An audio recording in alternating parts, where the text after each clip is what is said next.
Fleury's back. Rossi's down in Iowa lighting the lamp. And this week, we got Connor McDavid coming to town. Let's go. Marco Rossi finally got that first goal of the season, monkey off his back. Unfortunately, it was for the Iowa team and not for here in Minnesota. But hey, we'll take it, right, Giss? It was a baby Wild goal for Marco Rossi last night in San Jose, Cole. Not a Minnesota Wild goal, but nobody's complaining.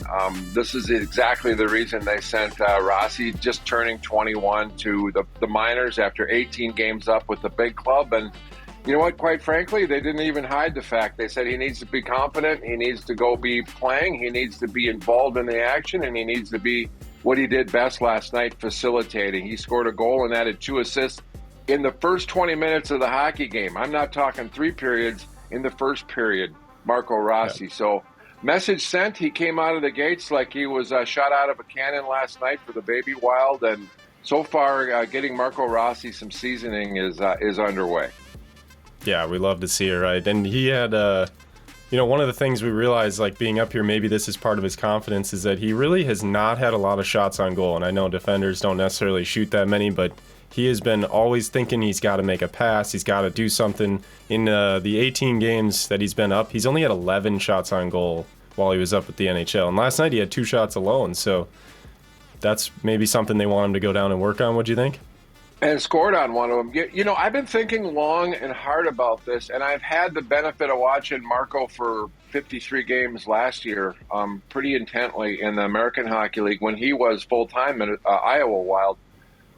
I'm wondering if, I don't think the hockey ops for the Minnesota Wild is thinking this, but I'm wondering if the fan base is thinking this. Are we looking for Marco Rossi to shoot every time, score a bunch of goals, or everything else? Or are we looking for Marco Rossi to be what we call in hockey a facilitator? And by a facilitator, somebody who can set up plays, somebody who can pass, somebody who can shoot, somebody who can finish, somebody who can just get a lot of puck possession and distribute the puck to other players. Last night, the trend would be he scored a goal, but then he set up quickly 2 other goals, one of them on a power play. And so I think if Wild fans took a look at maybe looking at him to be more of a facilitator than a goal scorer, they might not be as disappointed as they have been in him. I mean, you talk about 2 goals, 2 shots on goal last night. He scored on one of them. 2 shots on goal in a game is probably subpar for Marco Rossi. So I don't know that shots on goal equate to goals for Marco Rossi, other than just pure getting confidence, knowing that he can return to a form where he can contribute like he did last night with the baby Wild in San Jose. Yeah, I feel like that confidence level is the biggest thing by far. And that's where, to me, just seeing the shots on goal is good to see, because if there's a lot of times where maybe he's afraid to get blocked, it's a mental game. He obviously has the physical game. He is only 21, but he's anything and everything that an NHL player needs to be physically. But from a mental standpoint, maybe this is what he needs to get there. Do you agree? Do you remember the days when we used to go out on the backyard ponds or the backyard rinks and we'd score like 15 goals again in a little pickup game, and then we get to our high school hockey games and maybe get a shot on goal?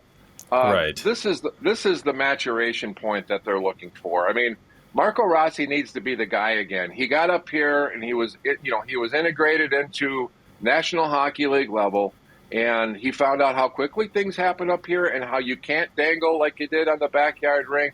And that's where that facilitating comes in, I believe. And as soon as Marco Rossi can facilitate at the speed of the National Hockey League level, he will be back. And let us not forget, if I might add, a guy by the name of Joel Eriksson Ek spent 4 trips to the Iowa Wild before he came up full-time, finally full-time for the Minnesota Wild. So this formula for sending Marco Rossi back after tabbing him an NHLer to start the season is certainly not new, and nor is it new to any team in the National Hockey League with highly touted rookies like Rossi. Yep. And maybe let me challenge you a bit. If he was, let's just say it's a year from now, he's up, he's doing his thing, and he's doing everything the way that you, Eric, would expect him to, what does that look like from Marco Rossi? I think it's what we've been talking about. I think it's probably not going to be 15 shots on. I mean, Kirill Kaprizov doesn't get 15 shots on goal a game. Right. You know, something in 5 to 6 shots on goal, a couple of assists, and maybe a goal. I think it's what we've been talking about. It's that puck distributor. It's the guy who can complement people and make other players around. We saw how quickly other players around him for the Iowa Wild looked way better with a Marco Rossi plugged into the lineup last night than they have in, 15, 20 games of the Iowa Wild. So it's that facilitating and that ability as a player like Marco Rossi to make others around him better. He's been playing so much catch-up at the National Hockey League level, Kai. Cole, he's just not to the point where he's that guy to reciprocate it and make him better. Yep. Well, hopefully we see him work on it down there, get that mental game, and get back up here pretty soon. You know what scared me last night watching, and I did stay up and burn the hot dish midnight oil last night because I knew we were going to be talking about Marco. So I wanted to watch all 3 periods, and I'm going like, first period, 1 goal, 2 assists. Second period, a little bit more into the woodwork. By the third period, not really noticing him. I think that's also a reason that he's in Iowa. I mean, I think, the shot out of the cannon's great. The big splash first period, but what did you do in the second? What did you do in the third? You're now at the minor league level, so you ought to be doing that in the second and the third pretty much in your sleep if you aspire to be that 3-period player in the National League. Do you think that's a mentality thing that he has, or is it just a physical aspect? Okay. I absolutely do. I mean, he's got all of them. I mean, and his parent team, Minnesota up here, he's such a great kid. He works harder than anybody else. He's the last guy off the practice ice. He's got the greatest attitude in the world. He went to the press box. He was not happy about being sent down, but credit to Marco Rossi. He didn't sulk down there and act like I didn't belong here. He contributed. Now, Marco, let's talk about those 2 second and third period contributions so your game evens out. You know what? He's like the hockey team up here right now. He's got to learn to be consistent. Right now, the Minnesota Wild are the consistent team that plays 500 hockey. None of those scenarios is good enough. Yep. Well, we may have moved Rossi off the roster and moved him down to Iowa, but we've added to the roster now, too. Ryan Reeves. Give me your initial thoughts on adding him. Were you excited right away? Let me turn the tables. Give me your initial thoughts. Do we need a you know what? I think I just tipped my hand. I was not that excited about the move, to be honest with you. I know Mike Foligno would be very excited about the move because he doesn't have to fight all the time now. But yep. I don't know if it's a great fit. I hear he's a great guy. I know the staff loves him. I know the players love him. I know that he is that guy. But he was a healthy scratch for the New York Rangers for 7 or 8 games or 10 games before they got him. I'm gonna say let me hold off on that one before I have an opinion. I'm sure he's a great guy, right. And he comes from an era where he's the big tough guy who's a police officer. I think I was laughing. Half of social media was Wildland Kirill Kaprizov, a personal bodyguard, which there is something to be said about that, but. To the point where you're not scoring as many goals as you want, and you probably need longer term fix, or at least getting some of your prospects a little bit more time. I didn't do cartwheels when I heard about this signing, to be honest with you. Yeah, I would somewhat agree with you there. I don't think anyone was going, "Oh my gosh, we got Ryan Reeves, holy crap!" But at the same time, I think this, to me, right away, my initial thought was, like you said, Kirill Kaprizov's bodyguard, but also, we've talked a lot on the podcast already, every one of these Wild podcasts we've done this year, about how many penalty minutes the Wild have racked up, but also how many penalty minutes against we have, and I think that penalty minutes against is really showing how dirty and cheap and chippy that players are getting against both Kaprizov and some of our other star players. So hopefully, by getting Ryan Reeves, of course, that's not going to make our penalty minutes decline necessarily, but I think that the penalty minutes against is going to go down. And we all know, Ryan Reeves, he's going to step up when he needs to, and I think they've already accepted him as family on the team, because I saw Thanksgiving even before he'd even played a game, they had him out. A bunch of the players had their own friends home Thanksgiving, and he was there, so that was cool to see. Yeah, he gets invited. I think the younger players and this speaks to your point. Decrease your penalties, your penalty minutes because you got somebody like that. But also, it speaks to your point that I think he's 35 years old. You have a pretty young team, and I'm sure this is a part of Bill Guerin's rationale to say, we need some veteran blood in this, but at the expense of maybe some offensive goal scoring production. I don't know. I don't know if there was a center out there that could maybe add a little bit more or not. Time will tell. That's the old adage. Time will tell. Do you think they may try to add another center and kind of keep Ryan Reeves on the back burner until, like, hey, some people are getting chippy out there, Ryan, go out and do your thing, lay some body hits on him? Oh, I think both. Okay. I think they'll watch that. I think they'll watch Marco Rossi in Iowa now because he was playing center when he left. He was playing center last night. I think it depends on how healthy they can get. I mean, we're still missing Ryan Hartman, Ryan Hartman is a big catalyst. Now, I know he's not a true center. He can play center, but getting some forwards back, getting Jordan Greenway totally healthy again, that's gonna dictate your need for a center iceman or at least a forward that can not only bring a skill set like Reeves does with the physicality, but the goal scoring punch to boot. Yep. Well, and his stats they really show. I mean, in 776 games, he only has 114 points, but he has 992 penalty minutes, 2,645 hits. I mean, just the body hits that he's going to be laying alone. Sure, maybe, fighting, being a security guard, whatever, for Kaprizov, but just laying some hits on some guys to just wear them down might be a big addition, I think, too, to the team. So I'm excited to watch him more. He's fun to watch. He is that guy, Cole, and he's that guy that everybody on the opposing team knows where he is at all time. Oh, he's on the bench. Good. I can get away with this. Oh, he's on the ice. I can't get away with this. And that is something that's going to take guys like, great goal scorers or great lines off their game, just looking over the shoulders, just so to speak, a little bit. Yep. Well, and like you said, Foligno hopefully won't have as many situations where he'll have to put himself in to fight. Obviously, he already had one just last week against, was it Sunday? Against Coyotes. Yeah, I was actually at the game. Yeah. Section 121, right there. Fight was right in front of me. He spun O'Brien to the ground, threw him down. Yeah. And then he got ejected. That was crazy. Yeah, he did. Yeah, he got hot because he didn't think he drew the penalty in the first place. That was a good sequence and a decent win. The interesting thing, I'm not into social media like you guys are, but I believe Ryan Reeves' Instagram or Twitter page still has him belting Foligno in the face on the home opener for the Wild back in, what was that, October? And I think those two have a friendly bit over that now. But you ask Mike Foligno how tough Ryan Reeves is, and every player in the National Hockey League has to respect that. So there could be some residuals that you speak of. Yeah, so that could be good to see. And, just speaking of the Coyotes game and the home record this season, let's kind of talk about that. Last year at home, they were 31-8-2. This year so far, 5-6-1. They have a losing record at XL Energy Center. That's not something we're used to seeing, and what do you think the reason is behind that? Yeah, that's not going to fly, is it? I mean, no.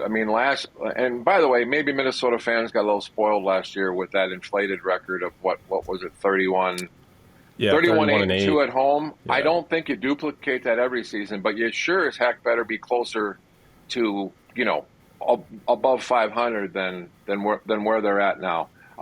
Hey, here's another stat on that. If you look at the goal scoring, remember we've talked about secondary scoring and the need for secondary scoring. And what that means is your top superstars can't get every point every night. So right now I think there's 5 or 6 players in the Wild lineup, and this is the usual cast of characters, with double-digit point totals, and that being goals and assists.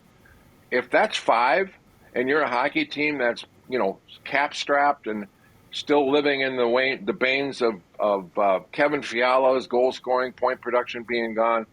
The secondary scoring that we're talking about is that list needs to be a dozen deep in double digits. And if it's only 5 or 6 right now, that's going to lead to your woes of, why the Wild are not experiencing success, not only at home, but on the road, and they're not able to snap off those 4, 5, 6 game streaky wins. Remember last year when they would win 5, 6 in a row? Well, that's how you get 31-8-2 at home. I mean, and that's how you get better on the road. But if that secondary scoring doesn't show up, I think the reason for that is they need to have a dozen players in double-digit point production pretty soon here or I don't see much changing on this. We win a couple, we lose a couple, we win a couple, we lose a couple. One thing they are really consistent at, we talked about it at the top of the podcast, is they're consistently a 500 team right now, and that ain't cutting it when we're singing Christmas carols in 3 weeks. Right. Yeah. And, yes, they have a losing record at home. Their overall record is technically a winning record. So I guess there's one positive there, is that on the road, they actually have a winning record. Not by much, but they do. So do you also feel like, you talked about the secondary scoring. Do you feel like we've been juggling lines a lot? Is it the deep pairing shuffling? Like what's kind of the issue that we're running into? Well, this is a double-edged sword for a guy like Dean Evison and coaching staff and Bill Guerin and the hockey ops people, because with the injuries, and we've talked about them at length, all we talk about right now on Hot Dish Sports with the Wild is a lot about injuries. Yeah. But finding the line combinations that are best fit for an across-the-board attack in hockey is what this coaching staff is doing right now. And if you don't find those formulas and combinations, largely due to injuries, quick, then you continue to toil at the pace that they're at right now. So I understand the line juggling, but I also understand that, I understand that you have a limited amount of talent sometimes when you're hurt and you're calling people up. This is a patchwork baby Wild, bottom third and fourth line units here. And even on defense, I don't know. I mean, you look at the line juggling and the race for the Wild right now is to find the best lines possible with the cards that they've been dealt, until some of these players, like the Hartmans and the Greenways, hitting his stride. Even guys now become important, like Brandon Duhaime, who we've gone 2 weeks without now. I'm hearing he's back next week. The big thing I'm hearing right now is that the Wild are about to lose the services of Jonas Brodin for I don't know how long again. He came back for a game after an upper body injury this last game up, played pretty decent, but he did not skate yesterday, and I'm hearing he's not playing tomorrow. So, the injury thing continues, and how fast Ryan Hartman comes back doesn't look like that. We ought to be looking for that to be in the next game or two either. That's a little longer out. Yep, for sure.